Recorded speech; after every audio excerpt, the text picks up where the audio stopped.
मैं पेशे से एक सरकारी इंजीनियर था और लोक निर्माण विभाग में काम करता था। मेरी शादी को 3 साल हो चुके थे। मैंने ये शादी अरेंज मैरिज से की थी, क्योंकि घर से दबाव था कि शादी माता पिता की मर्जी से ही होनी है। मेरी पत्नी एक संस्कारी पत्नी और एक अच्छी माँ थी। उसका नाम नीलम था। हमारा एक बेटा था और वो 2 साल का होने वाला था। एक दिन मैं ऑफिस से घर वापस आया तो मैंने देखा मेरी पत्नी की बहन यानी मेरी साली घर पर आई हुई थी। उसकी उम्र 20 साल के आसपास रही होगी। उसका नाम नीलू था और वो दिखने में बहुत हसीन और खूबसूरत लग रही थी। मेरी पत्नी ने बताया कि नीलू को स्कूल से 1 महीने की छुट्टी मिली है, इसलिए वो अपनी छुट्टियां यहीं हमारे साथ गुजारेगी। मैंने कहा अच्छी बात है और कंखियों से उसे देखते हुए अपने कमरे में चला गया। आज ऑफिस में बहुत काम था, इस कारण मैं काफी थका हुआ था, इसलिए बेड पर लेटते ही मुझे नींद आ गई। दूसरे दिन सुबह सवेरे नीलू मेरे लिए बेड चाय लेकर आई। मैं अभी नींद में था। जब वो मेरे पास चाय देने आई तो मुझे लगा यह मेरी पत्नी नीलम है। मैंने उसे पकड़कर अपने पास कर लिया और उसके साथ मजाक करने लगा। वो भी मेरा साथ देने लगी।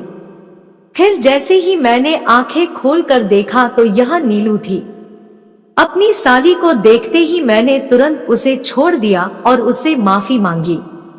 उसे इस तरह पकड़कर अपने पास करने से मेरे पूरे शरीर में तो बिजली सी दौड़ गई थी। इस बात को ना तो मैंने किसी से कहा ना ही मेरी साली ने, और बात आई गई हो गई। फिर दूसरे दिन मैं ऑफिस से थोड़ा जल्दी फ्री हो गया था, इसलिए घर जल्दी वापस आ गया। उस वक्त मेरी पत्नी बच्चे को लेकर मार्केट गई हुई थी। मुझे लगा शायद मेरी साली नीलू भी उसके साथ गई हुई है, क्योंकि घर में कोई भी दिखाई नहीं दे रहा था। मैं अपने कमरे में आया और कपड़े बदलकर सीधा वॉशरूम में चला गया। वॉशरूम का दरवाजा भी खुला हुआ था। जैसे ही मैंने वॉशरूम का दरवाजा खोला तो नीलू अंदर बिना कपड़ों के नहा थी।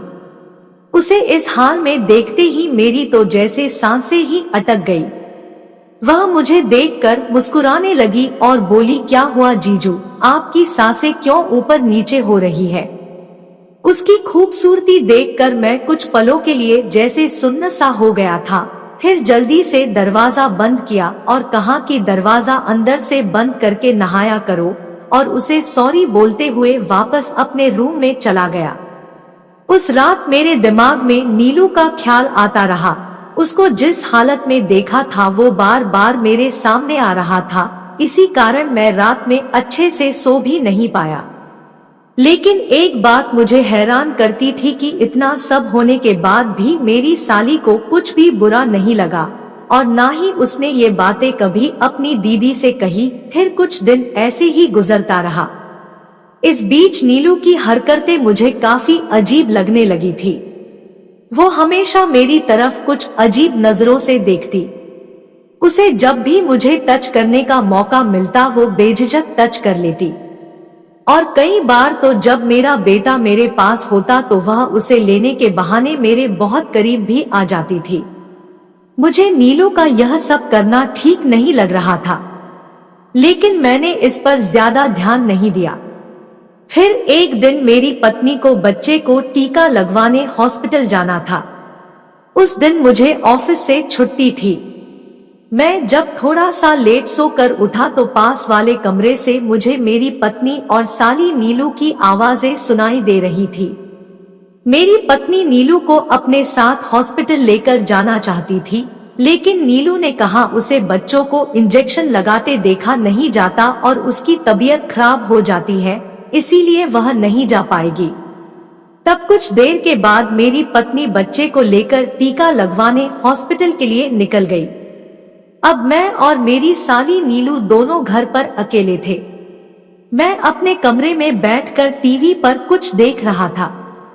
तभी नीलू मेरे कमरे में आई और मेरे काफी करीब आकर बैठ गई और कहने लगी, जीजू क्या आप मेरे सर पर हाथ लगाकर देख सकते हैं कि मुझे बुखार है या नहीं? उसने अभी भी रात वाली पतली सी नाइट ड्रेस पहन रखी थी जिसमें से काफी कुछ दिखाई दे रहा था।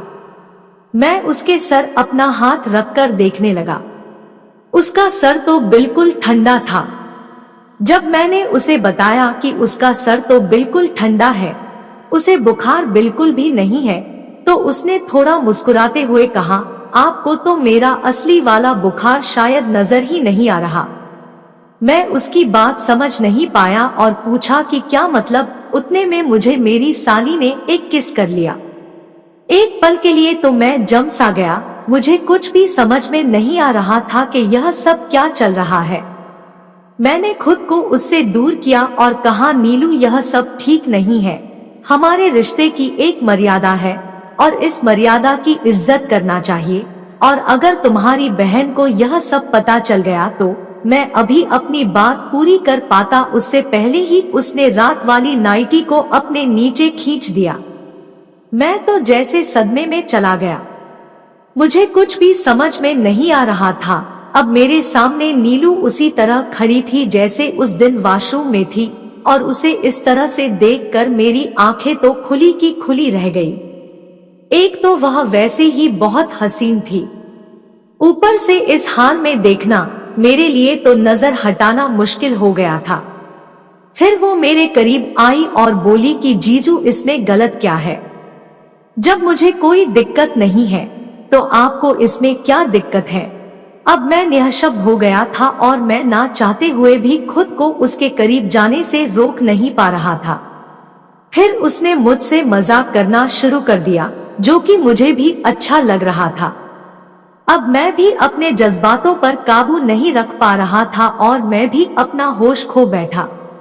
मैं जैसे ही उसके ऊपर आने को मुड़ा तभी मेरी नजर सामने लगी अपनी बीवी और बच्चे की तस्वीर पर पड़ी, जिसे देखने के बाद मैं वापस होश में आ गया, क्योंकि मैं अपनी पत्नी और बच्चे से बहुत प्यार करता था और किसी भी हाल में उन्हें धोखा नहीं दे सकता था। तब मैंने नीलू को धक्का देकर खुद से दूर हटा दिया, लेकिन नीलू के सर पर तो अभी कुछ और ही सवार था और वह फिर से मेरे करीब आने की कोशिश करने लगी। तो इस बार मैंने उसे एक थप्पड़ रसीद कर दिया। इसके बाद वह गुस्से में मेरे कमरे से बाहर चली गई। जब कुछ समय के बाद मेरी पत्नी बच्चे को टीका लगवाकर घर वापस आई तो नीलू ने उल्टा अपने कपड़े फाड़कर मेरे ऊपर जबरदस्ती का इल्जाम लगाने लगी। लेकिन मैंने अपनी पत्नी को बताया कि यह सब झूठ है और ये सब इसी का किया धरा है। लेकिन मेरी पत्नी ने मेरी बात सुनने से अधिक अपनी बहन की बात पर यकीन किया और मेरी कोई बात सुनने को तैयार नहीं थी और लगातार रोए जा रही थी। तब मुझे याद आया, एक बार कुछ महीने पहले हमारे घर में चोरी हुई थी और हमने घर में कुछ हिडन कैमरा लगवाए थे। इसके बाद मैंने अपनी पत्नी को हिडन कैमरे की फुटेज चेक करने के लिए कहा। जब उसकी फुटेज मेरी पत्नी के सामने आई तब उसे मेरी बातों पर यकीन हुआ और उसके बाद उसने नीलू को बहुत डांटा और उसी दिन उसे अपने मायके भेज दी। अगर वह कैमरा की फुटेज ना मिलती तो हो सकता था कि हमारा घर तबाह हो जाता। इसीलिए कहते हैं, कई बार चीजें जैसी दिखती हैं वैसी होती नहीं। इसलिए कभी भी कोई फैसला पूरा सच जाने बगैर नहीं लेना चाहिए। आधा सच घर बर्बाद कर सकता है। ये कहानी हमें एक सीख भी देती है कि हमेशा अपने पार्टनर पर यकीन करो और कोई भी फैसला लेने से पहले उसकी सच्चाई एक बार जरूर जांच लो, अन्यथा घर आपका बर्बाद होगा, दूसरे का नहीं।